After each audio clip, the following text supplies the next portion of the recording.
Sentyabr, oktyabr oyi judayam muhim oy. Nega bilasizmi? Bu davrda bolalaringizga va o'zingizga e'tibor qaratmaydigan bo'lsangiz, sizning ichingizni parazitlar, gijjalar, qurtlar bosib ketadi.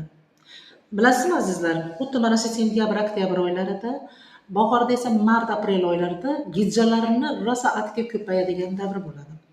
Aynan mana shu davrda e'tibor beradigan bo'lsangiz, bolalar ko'p shamollaydi, ko'proq qitishadigan narsalar toshadi badaniga va judayam injiq bo'lib qoladi. Chunki ularning ichida parazitlar bor. Bu parazit turlari qanday? Bular askaridalar 15-20 santimetrgacha bo'lib, ichagida devoriga tumshug'ini suqib, ular qon bilan oziqlanadi. Exnokoklar bor, ko'proq bu jigarda hamda o'pkada, kista shaklida yashaydi. Ham astritsalar esa ko'proq qisishni keltirib chiqaradi. Mana shu parazitlar hozirgi kunda O'zbekistonning 70% dan oshiq aholisini qamrab olgan. Azizlar, kelinglar, mana shu sentyabr, oktyabr oyida batamom oilaviy detoks programmalarini o'tkazishni sizlarga maslahat beraman.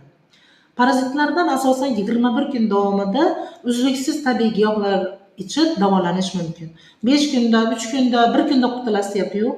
Qurtlarni bir kunda davolab bo'lmaydi. Chunki ular har 21 kunda 30 million donagacha tuxum qo'yadi. Bu degani kuniga 200 ming, 300 ming dona lichinka tuxum qo'yadi, ham lichinkaga aylanadi degani. Azizlar, men sizlarga bir dastur aytaman. Bu aqlli dastur hisoblanadi. Bu akademiklar tomonidan yaratilgan 21 kunlik antiparazitlar dastur hisoblanadi. Bu dastur haqida siz bilmoqchi bo'lsangiz, albatta videodagi telefon nomerlarga qo'ng'iroq qiling, mutaxassis konsultatsiyasini qo'lga kiriting hamda mahsulotlariga buyurtma bering.